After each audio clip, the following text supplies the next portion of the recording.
ಸಮ ಉತ್ಪನ್ನ ರೇಖೆಗಳು.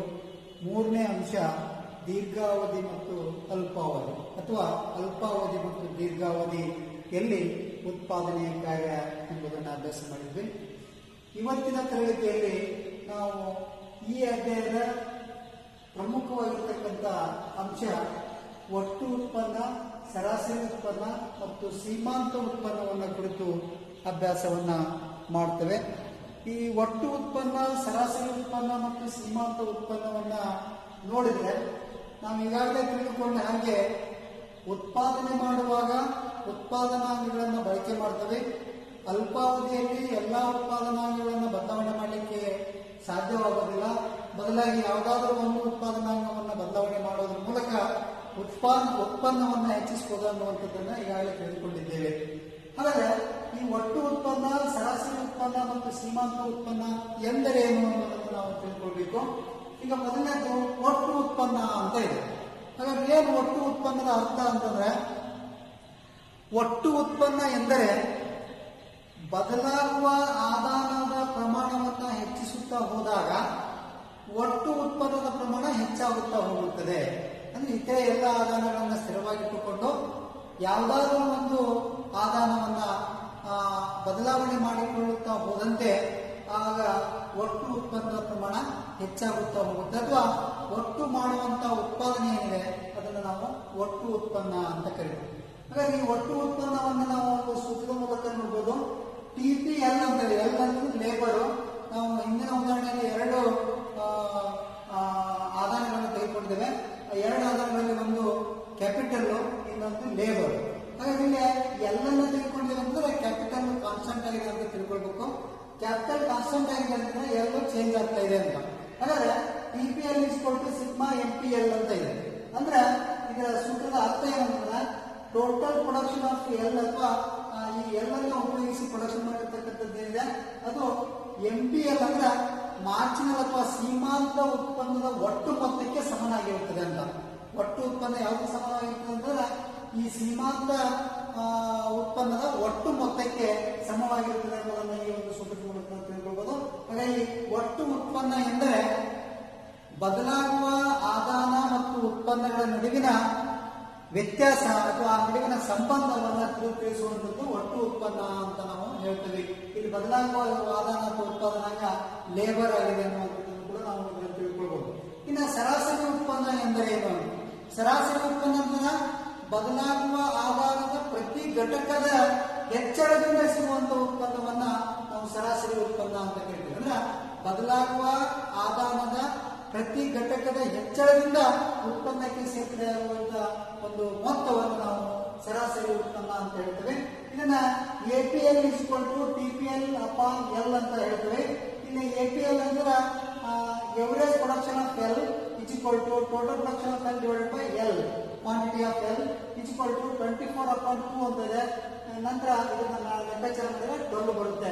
ಹಾಗಾದ್ರೆ TPL 24 ಅಂತ ತಿಳ್ಕೊಳ್ಬೇಕು, L 2 ಅಂತ ತಿಳ್ಕೊಳ್ಬೇಕು. ಇದು ಲೆಕ್ಕಾಚಾರ ಮಾಡಿದಾಗ ನಮಗೆ APL ಬರುತ್ತೆ ಅಥವಾ ಎವರೇಜ್ ಪ್ರೊಡಕ್ಷನ್ ಬರುತ್ತೆ, ಅದು 12 ಯೂನಿಟ್ಸ್ ಅಂತ. ಸೊ ಇದನ್ನ ಲೆಕ್ಕಾಚಾರ ಮಾಡೋದ್ರ ಮೂಲಕ ನಾವು ಸರಾಸರಿ ಉತ್ಪನ್ನವನ್ನು ಕಂಡುಹಿಡಿಯಬಹುದು ಅಂತ. ಇನ್ನು ಸೀಮಾಂತ ಉತ್ಪನ್ನ ಎಂದರೆ ಏನು? ಸೀಮಾಂತ ಉತ್ಪನ್ನ ಅಂದ್ರೆ ಬದಲಾಗುವ ಉತ್ಪನ್ನದ ಪ್ರಮಾಣವನ್ನ ಹೆಚ್ಚಿಸುತ್ತಾ ಹೋದಂತೆ ಹೆಚ್ಚುವರಿ ಘಟಕದಿಂದ ಸಿಗುವಂತ ಉತ್ಪನ್ನವನ್ನ ನಾವು ಸೀಮಾಂತ ಉತ್ಪನ್ನ ಅಂತ ಹೇಳ್ತೇವೆ. ಈ ಸೀಮಾಂತ ಉತ್ಪನ್ನವನ್ನ ಸೂತ್ರದ ಮೂಲಕ ನೋಡಬಹುದು. MPL delta TPL upon delta L 24 - 10 upon 2 - 1 14 ಅಂತ ನಾವು ಲೆಕ್ಕಾಚಾರ ಮಾಡಿದ್ದೇವೆ. ಹಾಗಾಗಿ ಇಲ್ಲಿ ಡೆಲ್ಟಾ TPL ಅಂದ್ರೆ ಒಟ್ಟು ಉತ್ಪಾದನೆಯಲ್ಲಿ ಆಗಿರ್ತಕ್ಕಂಥ ಬದಲಾವಣೆ, ಡೆಲ್ಟಾ L ಅಂದ್ರೆ ಶ್ರಮದಲ್ಲಿ ಆದಂತ ಬದಲಾವಣೆ ಅಂತ ನಾವು ಹೇಳ್ತೇವೆ. ಈ ಚಿಹ್ನೆಯಲ್ಲಿ ಬದಲಾವಣೆಯನ್ನು ತೋರಿಸುವಂತ ಚಿಹ್ನೆಯನ್ನು ಡೆಲ್ಟಾ ಅಂತ ಕರಿತೀವಿ.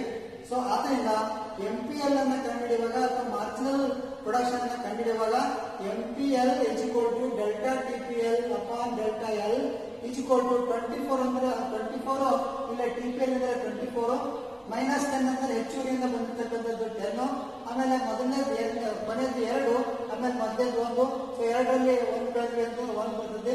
ಆಮೇಲೆ 24ರಲ್ಲಿ 10 ಅಂತಂದ್ರೆ 14 ಬರ್ತದೆ. 14 ಬರುತ್ತೆ, 11 ಬಂದು ಮತ್ತು ಇದು ಟೋಟಲ್ ಆಗಿ 14 ಯೂನಿಟ್ಸ್ ಅಂತ ನಾವು ಲೆಕ್ಕಾಚಾರ ಮಾಡ್ತೀವಿ. ಸೊ MPL ಅನ್ನು ಈ ರೀತಿಯಾಗಿ ಕಂಡುಹಿಡಿಯಬಹುದು. ಒಟ್ಟಾರೆ ಸೀಮಾಂತ ಉತ್ಪನ್ನ ಎಂದರೆ ಹೆಚ್ಚುವರಿ ಘಟಕದಿಂದ ಸಿಗುವಂತ ಉತ್ಪನ್ನವನ್ನ ಅಥವಾ ಬದಲಾಗುವ ಆದಾಯಗಳ ಹೆಚ್ಚುವರಿ ಘಟಕದಿಂದ ಸಿಗುವಂತ ಉತ್ಪನ್ನವನ್ನು ನಾವು ಸೀಮಾಂತ ಉತ್ಪನ್ನ ಅಂತ ಕೂಡ ಹೇಳ್ಬೋದು. ಇದು ಒಟ್ಟು ಉತ್ಪನ್ನ, ಸರಾಸರಿ ಉತ್ಪನ್ನ ಮತ್ತೆ ಸೀಮಾಂತ ಉತ್ಪನ್ನದ ಬಗ್ಗೆ ಇರ್ತಕ್ಕಂಥ ಮಾಹಿತಿ. ಸೊ ಇದನ್ನ ಒಂದು ರೇಖಾಚಿತ್ರದ ಮೂಲಕ ನಾವು ನೋಡೋದಾದ್ರೆ ಶ್ರಮ ಯೂನಿಟ್ಗಳಲ್ಲಿ ನೋಡ್ರಿ, 0 ಯೂನಿಟ್ 1 2 3 4 5 6 ಯೂನಿಟ್ಗಳಷ್ಟು ಶ್ರಮವನ್ನು ನೋಡ್ತೀವಿ. ಅದರ ಯೂನಿಟ್ 1 ನೋಡ್ರಿ 0 ಶ್ರಮ 0 ಇದ್ದಾಗ ಟೋಟಲ್ ಪ್ರೊಡಕ್ಷನ್ 0 ಇದೆ. 1ನೇದು 0 ಇದ್ದಾಗ ಎನ್ಪಿ ಮತ್ತು ಎಪಿ ಆಲ್ಸೋ 0 ಇರ್ತವೆ ಅನ್ನೋದನ್ನ ನಾವು ತಿಳ್ಕೊಳ್ಬೇಕು. ಹಾಗಾದ್ರೆ ಶ್ರಮ 1 ಯೂನಿಟ್ನಷ್ಟು ಉಪಯೋಗ ಮಾಡಿದಾಗ ಟೋಟಲ್ ಪ್ರೊಡಕ್ಷನ್ 10 ಇದೆ, marginal production also 10 and average production also 10 ಇದೆ ಅಂತ. ಇದು ಟೋಟಲ್ ಆಗಿ ಮೊದಲನೇ ಯೂನಿಟ್ನಷ್ಟು ಶ್ರಮವನ್ನು ಹಾಕಿದಾಗ ಟಿಪಿ 10 ಇದೆ, ಎನ್ಪಿ 10 ಇದೆ, ಆಮೇಲೆ ಎಪಿ ಕೂಡ 10 ಇದೆ ಅಂತ.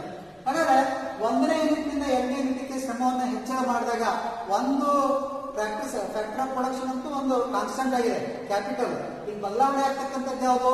ಲೇಬರ್ ಅಥವಾ ಶ್ರಮ ಅಂತ ಹೇಳ್ತಾರೆ. ಸೊ 1ರಿಂದ 2ಕ್ಕೆ ಹೆಚ್ಚಾದಾಗ ಟೋಟಲ್ ಪ್ರೊಡಕ್ಷನ್ 24 ಆಗಿದೆ, ಮಾರ್ಜಿನಲ್ ಪ್ರೊಡಕ್ಷನ್ 14 ಇದೆ, ಎವರೇಜ್ ಪ್ರೊಡಕ್ಷನ್ 12 ಇದೆ. ಇಲ್ಲಿ ಲೆಕ್ಕಾಚಾರ ಮಾಡಿದ್ರೆ ನೋಡ್ರಿ, ಸರಾಸರಿ ಉತ್ಪನ್ನ ಎಷ್ಟಿದೆ? ಇದೆ 12 ಇದೆ, ಇಲ್ಲಿ ಕೂಡ 12 ಇದೆ. ಅಂದ್ರೆ 2 ಯೂನಿಟ್ಗಳಿಂದ ಸಿಕ್ಕಿರ್ತಕ್ಕಂಥ ಸರಾಸರಿ ಉತ್ಪನ್ನ 12 ಇದೆ. ಅಂದ್ರೆ ಟಿಪಿ 24 ಇದೆ ಅಂತ. ಟಿಪಿ 24 ಇದ್ದಾಗ ಲೇಬರ್ ಎಷ್ಟಿದೆ ಅಂತಂದ್ರೆ 2 ಇದೆ, ಲೇಬರ್ ಶ್ರಮ ಇದು 2, 24 ಟೋಟಲ್. ಇದನ್ನ ಮಾಡಿದ್ರೆ ಟೋಟಲ್ ಬರುತ್ತೆ, ಅದಕ್ಕೆ ಸರಾಸರಿ ಉತ್ಪನ್ನವನ್ನ ಅಥವಾ ಎನ್ಪಿಎಲ್ ಅನ್ನ ಕ್ಯಾಲ್ಕುಲೇಷನ್ ಮಾಡ್ತಕ್ಕಂಥ ಮೆಥಡ್ ಅಂತ. ಸೊ ನಂತರ ನಾವು ಎಂಪಿಎಲ್ ಅನ್ನ ನೋಡ್ರಿ, ಎಂಪಿಎಲ್ ಇದೆ, ಇದನ್ನ ಎಲ್ ಅಂತ ಬರೀರಿ. ಎಂಪಿಎಲ್ ಇಲ್ಲಿದೆ. ಎಂಪಿಎಲ್ ಅನ್ನ ನಾವು ನೋಡಿದಾಗ 2ನೇ ಯೂನಿಟ್ನಿಂದ 2ನೇ ಯೂನಿಟ್ ಎಂಪಿಎಲ್ 14 ಇದೆ. ಇದನ್ನ ಲೆಕ್ಕಾಚಾರ ಮಾಡೋದು ಹೇಗೆ ಅಂತ ಇಲ್ಲಿ ನಾವು ತೋರಿಸಿಲ್ಲ. Delta TPL upon delta L is equal to 24 ಇದು ಟಿಪಿಎಲ್ 24 ಇದೆ.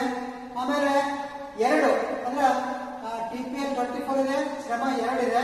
ಸೊ ನೆಕ್ಸ್ಟ್ ಏನಾಗುತ್ತೆ ಅಂತಂದ್ರೆ ನೆಕ್ಸ್ಟ್ 1 ಅನ್ನ ಅಂದ್ರೆ ಇದು 1 ಅನ್ನ ಇದರಲ್ಲಿ ಲೆಸ್ ಮಾಡಬೇಕು. 2ರಲ್ಲಿ 1 ಅನ್ನ ಲೆಸ್ ಮಾಡಿದ್ರೆ 1 ಬರುತ್ತೆ. ಆಮೇಲೆ 10 ಅನ್ನ 24 ಲೆಸ್ ಮಾಡಬೇಕು. ಹಿಂದಿನ ಒಂದು ಟಿಪಿಎಲ್ ನ ಈಗಿನ ರೀಸೆಂಟ್ ಆಗಿರ್ತಕ್ಕಂಥ ಟೋಟಲ್ ಪ್ರೊಡಕ್ಷನ್ ಅಲ್ಲಿ ಲೆಸ್ ಮಾಡಿದಾಗ ಅದು 14 ಬರುತ್ತೆ. ಆಕ್ಚುಲಿ 14 ಮೈನಸ್ 1 ಅಂತ ಬರುತ್ತೆ. ಸೊ 1 ಮತ್ತೆ 14 ಸೊ ಹಾಗಾಗಿ ನಮಗೆ ಮಾರ್ಜಿನಲ್ ಪ್ರೊಡಕ್ಷನ್ ಇಸ್ 14 ಯೂನಿಟ್ಸ್ ಅಂತ ಹೇಳ್ತೀವಿ. ಸೊ ಇದೇ ತರ ಎಲ್ಲ ಈ ಕಾಲಮ್ ಬರ್ತಕ್ಕಂಥವು ಎಲ್ಲವನ್ನ ನಾವು ಲೆಕ್ಕಾಚಾರ ಮಾಡಿದ್ರೆ ನಮಗೆ ಈ ಒಂದು ಒಟ್ಟು ಉತ್ಪನ್ನ, ಸರಾಸರಿ ಉತ್ಪನ್ನ ಮತ್ತು ಸೀಮಾಂತ ಉತ್ಪನ್ನವನ್ನ ಯಾವ ರೀತಿಯಾಗಿ ಕಂಡುಹಿಡಬಹುದು ಅನ್ನೋದನ್ನು ಕೂಡ ನಾವು ಇಲ್ಲಿ ತಿಳಿದು. ಇಳಿಮುಖ ಸೀಮಾಂತ ಉತ್ಪನ್ನದ ನಿಯಮ ಅಥವಾ ಬದಲಾಗುವ ಪರಿಮಾಣದ ನಿಯಮ. ಒಂದು ಆದಾಯದ ಸೀಮಾಂತ ಉತ್ಪನ್ನವು ಆರಂಭದಲ್ಲಿ ಉದ್ಯೋಗ ಮಟ್ಟದೊಂದಿಗೆ ಹೆಚ್ಚಳವಾಗುತ್ತದೆ. ಉದ್ಯೋಗದ ಮಟ್ಟವು ಒಂದು ನಿರ್ದಿಷ್ಟ ಮಟ್ಟವನ್ನು ತಲುಪಿದಾಗ ಅದು ಇಳಿಯಲಾರಂಭಿಸುತ್ತದೆ. ಇದನ್ನು ಇಳಿಮುಖ ಸೀಮಾಂತ ಉತ್ಪನ್ನದ ನಿಯಮ ಎಂದು ಕರೆಯುತ್ತೇವೆ ಅಥವಾ ಬದಲಾಗುವ ಪರಿಮಾಣದ ನಿಯಮ ಎಂದು ಕರೆಯುತ್ತೇವೆ. ಈ ರೇಖಾಚಿತ್ರದ ಮೂಲಕ ಈ ನಿಯಮವನ್ನ ನಾವು ಗಮನಿಸಬಹುದು. ರೇಖಾಚಿತ್ರದಲ್ಲಿ OX ತಲಾಕ್ಷದಲ್ಲಿ ಶ್ರಮವನ್ನ, OY ಲಂಬಾಕ್ಷದಲ್ಲಿ ಉತ್ಪನ್ನವನ್ನು ಗುರುತಿಸಲಾಗಿದೆ. ಇಲ್ಲಿ 3 ರೇಖೆಗಳನ್ನು ಕಾಣುತ್ತವೆ. ಈ ರೇಖೆ ಟಿಪಿ ಅಥವಾ ಟೋಟಲ್ ಪ್ರೊಡಕ್ಷನ್ ಕರ್ವ್ ಅಂತ ಹೇಳ್ಬೋದು. ಇಲ್ಲಿ ಎಂಪಿ ಕರ್ವ್ ನೋಡ್ರಿ, ಎಂಪಿ ಕರ್ವ್ ಇಲ್ಲಿಂದ ಪ್ರಾರಂಭವಾಗಿ ಮೊದಲನೇ ಆರಂಭದಲ್ಲಿ ಏರಿಕೆಯನ್ನು ಕಂಡು ಒಂದು ಹಂತವನ್ನು ತಲುಪಿದ ನಂತರ ಅದು ಇಳಿಮುಖವಾಗಿ ಚಲಿಸುತ್ತದೆ ಅಥವಾ ಇಳಿಕೆಯಾಗಿದೆ ಅನ್ನುವಂಥದ್ದನ್ನು ಎಂಪಿ ರೇಖೆಯನ್ನು ನಾವು ನೋಡಬಹುದು. ಈ ಆರಂಭದಲ್ಲಿ ಏರಿಕೆಯನ್ನು ಕಂಡು ಒಂದು ನಿರ್ದಿಷ್ಟ ಮಟ್ಟವನ್ನು ತಲುಪಿದ ನಂತರ ಮತ್ತೆ ಇಳಿಕೆಯಾಗುವಂತಹ ಸನ್ನಿವೇಶ ಏನಿದೆ, ಇದಕ್ಕೆ ನಾವು ಇಳಿಮುಖ ಸೀಮಾಂತ ಉತ್ಪನ್ನದ ನಿಯಮ ಅಂತ ಕರಿತೀವಿ. ನಂತರ ಎಪಿ ರೇಖೆಯನ್ನು ನೋಡ್ತೀವಿ. ಇದನ್ನ ಎಪಿ ಕರ್ವ್ ಅಥವಾ ಎವರೇಜ್ ಪ್ರೊಡಕ್ಷನ್ ಕರ್ವ್ ಅಂತ ಹೇಳ್ಬೋದು. ಸೊ ಇದು ಈ ರೇಖಾಚಿತ್ರದ ಮೂಲಕ total production curve, average production curve ಮತ್ತು ಮಾರ್ಜಿನಲ್ ಪ್ರೊಡಕ್ಷನ್ ಕರ್ವ್ ಅನ್ನ ಯಾವ ರೀತಿಯಾಗಿ ನಾವು ಎಳೆಯಬಹುದು ಅನ್ನುವಂಥದ್ದನ್ನು ನಾವು ತಿಳ್ಕೊಳ್ಬಹುದು. ಇದು ನಮ್ಮ ಇಳಿಮುಖ ಸೀಮಾಂತ ಉತ್ಪನ್ನದ ನಿಯಮವನ್ನ ಅಥವಾ ಬದಲಾಗುವ ಪರಿಮಾಣದ ನಿಯಮವನ್ನ ತೋರಿಸುವಂತ ರೇಖಾಚಿತ್ರ.